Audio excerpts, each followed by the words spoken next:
மகர ராசிக்காரர்களே, இந்த வீடியோ உங்களுக்கே தற்செயலாக வந்ததுன்னு நினைக்காதீங்க. இப்போ நீங்கள் இந்த மகர ராசி பலன்கள் பார்க்குறீங்கன்னா அதுக்கு பின்னால் ஒரு காரணம் இருக்குது. சமீப காலமாக மனசில் ஏதோ ஒரு குழப்பம் அல்லது எப்போ நல்ல மாற்றம் வரும்னு ஒரு கேள்வி இருந்தால் அந்த கேள்விக்கான பதிலை தேடி தான் இப்போ நீங்கள் இங்கே வந்திருக்கீங்க. மகர ராசிக்காரர்கள் சாதாரணமானவர்கள் அல்ல. துணிச்சலும் வேகமும் உங்களோட இயல்பு.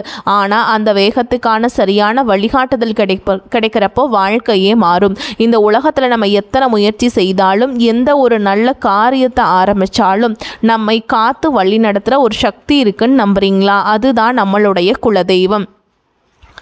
மகர ராசிக்காரர்களின் வாழ்க்கையில் பல தடவை தெரியாமலே தடைகள் உடைந்திருக்கலாம். கடைசி நிமிஷத்தில் வழி திறந்திருக்கலாம்.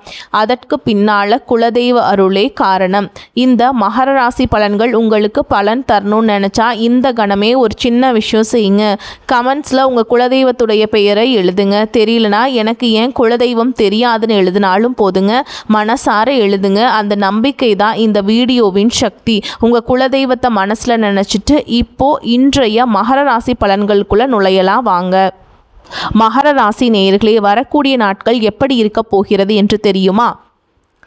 இந்த நாட்களில் உங்கள் வீட்டு வாசலில் மகிழ்ச்சி, பணம் மற்றும் புதிய வாய்ப்புகளின் திருவிழாவே நடக்கப் போகுதுங்க. இனி வாய்ப்புகளும் சாதனைகளும் உங்களை தேடி ஓடி வரும். ஆனால் சிரிக்கும் முகங்கள் எல்லாம் சொந்த முகங்கள் அல்ல என்பதை நினைவில் கொள்ளுங்கள். இன்றைய வீடியோ கிரகங்களின் நிலையை அடிப்படையாக கொண்டு உருவாக்கப்பட்டுள்ளது. 5 பெரிய கிரகங்கள் தங்கள் ராசியை மேற்கொள்ள போகின்றன. இதனால் உங்கள் வாழ்க்கையில் 7 பெரிய பயங்கரமான சம்பவங்கள் நடக்கப் போகின்றன. இந்த வீடியோவை நீங்கள் முழுமையாக பார்க்க வேண்டும். இல்லையெனில் உங்களில் ஒரு சிறிய தவறு எல்லாவற்றிலையும் கெடுத்து விட்டுறலாம். இந்த வீடியோவின் இறுதியில் ஒரு அற்புதமான பரிகாரமும் கூறப்பட்டுள்ளது. இது கிரகங்களின் தீய விளைவுகளை முழுமையாக அழித்துவிடும். அதன் பிறகு உங்களுக்கு மகிழ்ச்சியின் வண்ணங்களால் மட்டுமே நிரம்பும். நமது கனவுகளை நனவாக்கப் போகிறது. எப்போதுமே ஒரு புதிய காலகட்டம் தொடங்கும் போது மனதில் ஒருவித கவலை இருக்கும். இனி என்ன நடக்குமோ என்ற எண்ணமும் நிச்சயம் ஏதேனும் சாதித்து காட்டுவோம் என்ற நம்பிக்கையும் இருக்கும். உங்கள் நம்பிக்கை பழிக்குமோ அல்லது அதே போராட்டங்கள் தொடருமா? இன்றைய வீடியோவில் ஒவ்வொன்றாக விரிவாக பேசப் போகிறோம். இந்த வீடியோ உங்களுக்கு கிடைத்திருக்கிறது என்றால் இன்று உங்கள் வாழ்க்கையில் ஒரு புதிய திருப்பம் வரப்போகிறது என்று புரிந்து கொள்ளுங்கள். உங்கள் வாழ்க்கைக்கு ஒரு புதிய திசை கிடைக்கப் போகிறது. இந்த வீடியோவை இறுதி வரை பார்ப்பவர்களின் நாட்கள் இனி சீராக போகிறது. அவர்களுக்கு சரியான நேரத்தில் நல்ல வழிகாட்டுதல் கிடைக்கும். ஏனெனில் நற்செய்தியாக வரவிருக்கும் 3 அற்புதமான நிகழ்வுகளை பற்றி வீடியோவில் அடுத்து கூறுவோம். அதே சமயம் இனி வரக்கூடிய நாட்களில் இந்த 3 தவறுகளிலிருந்து நீங்கள் தப்பித்திருக்க வேண்டும். அதனால் ஆபத்து வருவதற்கு முன்பே அழித்துவிடும். உங்களுக்கு பண நஷ்டமோ உறவுகளில் விரிசலோ உடல்நல குறைவோ ஏற்படாது என்பதையும் கூறுவோம். நீங்கள் என்னென்ன விஷயங்களில் கவனமாக இருக்க வேண்டும், எதை செய்ய வேண்டும், எதை செய்யக்கூடாது என்று அனைத்து தகவல்களையும் இந்த வீடியோவில் தெரிந்து கொள்ளலாம். இந்த வீடியோவை நீங்கள் இறுதி வரை பார்த்தால் அனைத்து கவலைகளும் முடிவுக்கு வரும். ஆனால் பாதியிலேயே விட்டுவிட்டாலோ அல்லது வீடியோவை அலட்சியப்படுத்தினாலோ பிறகு மிகவும் வருத்தப்படுவீர்கள். எனக்கு ஒரு பெரிய வாய்ப்பு கிடைத்தது, நல்ல தகவல்கள் கிடைக்கவிருந்தன, ஆனால் நான் அந்த வாய்ப்பை பயன்படுத்தி கொள்ளவில்லை என்று நினைப்பீர்கள். நீங்கள் உங்கள் ஜாதகத்தை கணிக்க விரும்பினால், உங்கள் ஜாதகத்தை ஆழமாகவும் துல்லியமாகவும் ஆய்வு செய்ய விரும்பினால், உங்கள் அனைத்து பிரச்சனைகளுக்கும் எளிதில் தீர்வு காண விரும்பினால், திரையில் கொடுக்கப்பட்டுள்ள இந்த கமெண்ட் பாக்ஸில் நீங்கள் கமெண்ட் செய்யலாம். ஏனெனில் உங்கள் ராசி குறித்த பல முக்கிய வீடியோக்கள் இந்த சேனலில் வரவிருக்கின்றன. மகர ராசி நேர்களே, முதலாவது மற்றும் பெரிய நிகழ்வை கூறுவதற்கு முன் கிரகங்களின் நிலையை பார்ப்போம். முதலாவதாக குரு பகவான் கடக ராசிக்கு வரப்போறாருங்க. இது முழுமையாக 12 ஆண்டுகளுக்கு பிறகு நடக்கும் ஒரு அரிய நிகழ்வாகும். கவனமாக கேளுங்கள். குரு பகவான் உங்கள் 7ஆம் வீட்டிற்குள் நுழைகிறார். 12 ஆண்டுகளுக்கு பிறகு குரு கடக ராசிக்கு வருவதால் இயற்கையாகவே இது உங்கள் வியாபார மற்றும் திருமண வாழ்க்கையில் முழுமையான தாக்கத்தை ஏற்படுத்தும். ஆனால் அந்த தாக்கம் என்னவாக இருக்கும் என்பதை பற்றி வீடியோவில் அடுத்து கூறுவோம். 2வது கிரக மாற்றம் என்னன்னு பார்த்தீங்கன்னா, சுக்கிரனும் கடகராசிக்கு அதாவது உங்களின் 7ஆம் வீட்டிற்கு செல்வார். அதே மாதிரி ஜூன் 15ஆம் தேதி பார்த்தீங்கன்னா சூரியன் மிதுன ராசிக்கு போகிறாருங்க. இப்போது உங்கள் 5ஆம் வீட்டில் உள்ள சூரியன் 6ஆம் வீடான எதிரிகள், நோய் மற்றும் கடன் வீட்டிற்கு செல்வார். இங்கிருந்து என்ன நேர்மறையான சிக்னல் கிடைக்கப் போகிறது என்பதை பற்றியும் விவாதிப்போம். அடுத்து கிரக மாற்றம் ஜூன் 21ஆம் தேதி நடக்கும். அன்று கிரகங்களின் தளபதியான செவ்வாய் ரிஷப ராசிக்கு செல்வார். தற்போது உங்களின் 4ஆம் வீட்டில் உள்ள செவ்வாய் 5ஆம் வீட்டிற்கு செல்வார். இறுதி கிரக மாற்றமாக ஜூன் 22ஆம் தேதி பார்த்தீங்கன்னா புதன் பகவானும் கடக ராசிக்கு போகிறார். பாருங்க. அதாவது 3 கிரகங்கள் ஆரம்பம் முதல் இறுதி வரை உங்களின் 7ஆம் வீட்டில் இருக்க போகின்றன. இது உங்களுக்கு ஒரு பெரிய வரப்பிரசாதமாக அமைய போகிறது. முதல் பெரிய நிகழ்வை கூறப்போகிறோம், கவனமாக கேளுங்கள். நீங்கள் நீண்ட நாட்களாக புதிய வியாபாரம் தொடங்க நினைத்திருந்தால் அல்லது புதிய கூட்டாண்மை வைக்க நினைத்திருந்தால் இப்போது அதற்கான வாய்ப்புகள் வரப்போகிறது. உங்கள் வியாபார முன்னேற்றம் அடையும், புதிய ஒப்பந்தங்கள் கையெழுத்தாகும். இவை அனைத்தும் 7ஆம் வீட்டிலிருந்து சாத்தியமாகும். குரு இங்கு வந்தவுடன் காரியங்கள் கைகூட தொடங்கும். உங்களுடன் இணைந்து தொழில் செய்யக்கூடிய ஒரு நல்ல கூட்டாளி உங்களுக்கு கிடைக்கலாம். நீங்கள் சுயமாக தொழில் செய்பவராக இருந்தால் அதையும் பெரிய உயரங்களுக்கு கொண்டு செல்வீர்கள்.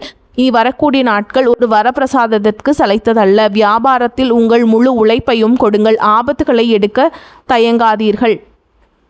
ஏனெனில் 3 கிரகங்கள் உங்களுக்கு ஒன்றன் பின் ஒன்றாக 7ஆம் வீட்டிற்கு வரும்போது தங்கள் கைகளில் எடுத்துக்கொள்ளும். இங்கே குரு, சுக்கிரன் மற்றும் புதன் இணைந்து உங்களுக்கு வியாபாரத்தில் பெரிய லாபத்தை கொடுப்பார்கள். 7ஆம் வீடு திருமண வாழ்க்கை குறிக்கும் வீடு என்பதால் திருமணம் ஆகாதவர்களுக்கு இது ஒரு மிகச்சிறந்த காலம். அவர்கள் வாழ்க்கையில் ஒருவரின் வருகை இருக்கலாம். திருமண யோகங்களும் இந்த 3 கிரகங்களின் சேர்க்கையால் உருவாகும். திருமண வாழ்வில் மிகுந்த இனிமையை கொண்டு வரும். நீண்ட காலமாக உங்கள் குடும்ப வாழ்க்கையில் குழப்பங்கள் நீடித்து பிரச்சனைகள் தீரவே இல்லை என்று நீங்கள் நினைத்திருந்தால் இப்பொழுது குறிப்பாக 12 ஆண்டுகளுக்கு பிறகு குரு கடகராசிக்கு வரும்போது 100% திருமண வாழ்க்கையில் நேர்மறையான மாற்றங்களை காண்பீர்கள். பிரச்சனைகள் சுமூகமாக தீரும். தடம் புரண்ட வண்டி மீண்டும் தண்டவாளத்தில் ஏறும். உங்கள் உறவு மிகவும் அழகாக மாறும், இனிமையாக மாறும். வாழ்க்கையும் மகிழ்ச்சியால் நிறையும். 2வது நிகழ்வை கவனமாக கேளுங்கள். கிரகங்களின் ராஜா மிதுன ராசிக்கு செல்லும் போது ஒரு பெரிய சம்பவம் நடக்கும். சூரியன் உங்களின் 6ஆம் வீட்டிற்கு வரும்போது அங்கே ஒரு வித்தியாசமான சூழல் உருவாகும். ஒரு தனித்துவமான காட்சியை காண முடியும். ஏனெனில் சூரியன் இங்கே உச்ச நிலையில் இருப்பார். அவர் உங்கள் எதிரிகள் அனைவரையும் அழித்து விடுவார். சில மனிதர்கள் நம்மிடம் இனிமையாக பேசுவார்கள், ஆனால் அவர்களின் நோக்கம் நமது பலவீனங்களை தெரிந்து கொள்வது, நமது குடும்ப விஷயங்களை அறிவது, நமது யோசனைகளை திருடி நம்மை முந்தி செல்வது என பல கட்ட நோக்கங்களை கொண்டிருக்கும். இங்கே உங்கள் வெகுளித்தனம் உங்களுக்கு ஆபத்தை கொண்டு வராமல் இருக்க சற்று புத்திசாலித்தனமாகவும் தந்திரமாகவும் இருங்கள். 6ஆம் வீட்டில் உள்ள சூரியன் உங்கள் எதிரிகளை தவிடுபொடியாக்குவார். உங்கள் பாதையில் உள்ள முட்டுக்கட்டைகள் தானாகவே விலகும். ஆனால் உங்கள் யோசனைகளை யாரிடமும் பகிர்ந்து கொள்ளாதீர்கள். உங்கள் ரகசியங்களை யாரிடமும் கூறாதீர்கள். ஏனெனில் இந்த உலகம் நம்பகத்தன்மை அற்றது. கடந்த காலத்தில் நீங்கள் யாரை நம்பினீர்களோ அவர்களே உங்களுக்கு துரோகம் செய்ய தயங்கவில்லை. எனவே இப்போது உங்களை நீங்களே கொள்ளும் நேரம் வந்துள்ளது. உங்கள் மீது கவனத்தை செலுத்த வேண்டிய நேரம் இது. இதை குறித்து வைத்துக் கொள்ளுங்கள். உங்களுக்கு நீண்ட காலமாக பதவி உயர்வு கிடைக்காமல் இருந்திருந்தால், நீங்கள் முழுமையாக உழைத்தும் பல ஆண்டுகளாக போராடியும் பதவி உயர்வு மற்றும் முன்னேற்றத்திற்கான வாய்ப்புகள் அமையாமல் இருந்தால், சூரியன் 6ஆம் வீட்டிற்கு வந்தவுடன் வேலையில் பதவி உயர்வுக்கான பல வாய்ப்புகள் உள்ளன. வேலை தேடுபவர்களுக்கும் சூரியன் வேலையை கொடுப்பார். ஆனால் உங்களுக்கு பிடித்தமான வேலை கிடைக்கவில்லை என்றாலும் கவலைப்பட வேண்டாம். அந்த வாய்ப்பை புறக்கணிக்காதீர்கள். எப்படி தொடங்கினாலும் பரவாயில்லை, ஒரு தொடக்கம் அவசியம். அதன் பிறகு வழிகள் தானாகவே பிறக்கும். போட்டித் தேர்வுகளுக்கு தயாராகும் மாணவர்கள் ஒவ்வொரு முறையும் தேர்வு கிடைக்காமல் ஏமாற்றம் அடைந்திருந்தால், இப்பொழுது சூரியன் அவர்களுக்கு பலம் வாய்ந்தவராகவும் நட்பலன் அளிப்பவராகவும் மாறுவார். மாணவர்களுக்கு இது ஒரு நல்ல செய்தி. போட்டித் தேர்வுகளில் உங்கள் வெற்றி செய்தி ஒலிக்கும். உங்களின் தேர்வு நிச்சயம் கைகூடும். 3வது நிகழ்வை கூறப்போகிறோம். இதை கேட்டால் நீங்களே ஆச்சரியப்படுவீர்கள். வீடியோவை இதுவரை பார்த்த நீங்கள் இறுதி வரை பாருங்கள். ஏனெனில் அரைகுறை அறிவு எதற்கும் உதவாது. சேனலை இன்னும் சப்ஸ்கிரைப் செய்யவில்லை என்றால் சப்ஸ்கிரைப் செய்து கொள்ளுங்கள். வீடியோவை லைக் செய்து இன்று கமெண்ட் பாக்ஸில் ஜெய் சனிதேவ் என்று எழுதுபவர்களுக்கு ராசிநாதனான சனி பகவான் அருள் நிச்சயமாக கிடைக்கும். ஏனெனில் மகா அதிர்ஷ்டம் உங்களுக்கு கிடைக்க போகுதுங்க. மகர ராசியின் அதிபதி சனி பகவான் ஆவார். எனவே நீங்களும் கமெண்டில் ஜெய் சனிதேவ் என்று எழுத மறக்காதீர்கள். சனி பகவானின் அருள் உங்களுக்கு ரொம்பவுமே கிடைக்கும், உங்கள் மீது பொழியும். வீடியோவை கட்டாயம் லைக் செய்து விடுங்கள். உங்களின் ஒரு லைக் எங்களுக்கு பெரிய ஊக்கத்தை கொடுக்கிறது. 3வது நிகழ்வாக குருவின் பார்வை உங்கள் லக்னத்தில் விழும்போது என்ன நடக்கும் என்பதை பார்ப்போம்.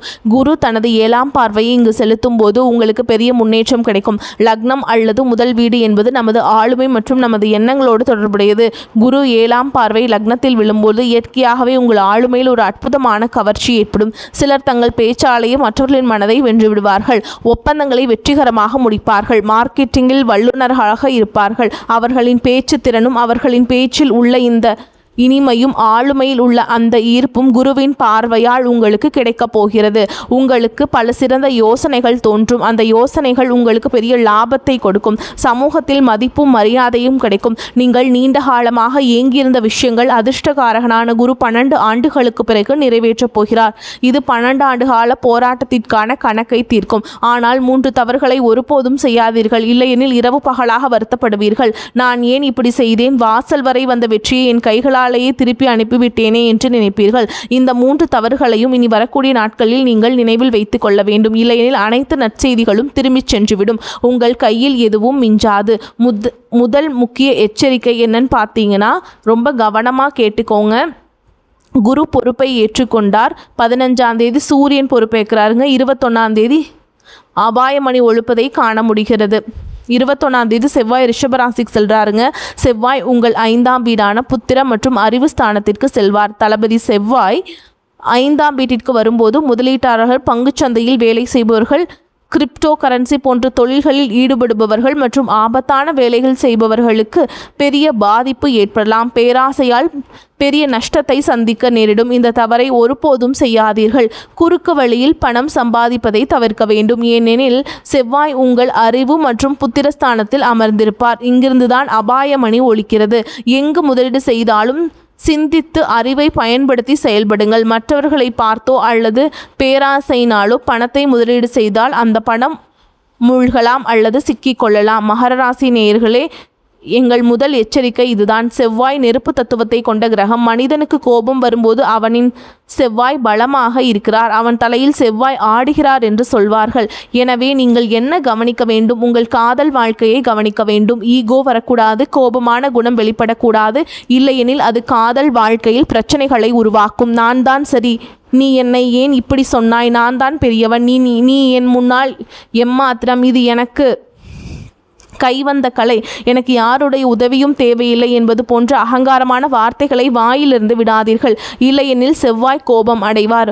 வாசலில் நிற்கும் வெற்றியும் திரும்பி சென்றுவிடும். வீட்டிற்கு வரவிருந்த லக்ஷ்மியும் கோபித்துக் கொள்வார். எனவே ஈகோ, சச்சரவு, விவாதம் போன்றவற்றை அலுவலகத்திலும் வைக்காதீர்கள். திருமண வாழ்க்கையிலும் வைக்காதீர்கள். காதல் வாழ்க்கையிலும் வைக்காதீர்கள். இந்த காலகட்டம் உங்கள் குழந்தைகளின் கல்வி குறித்த கவலைகள் ஏற்படலாம்.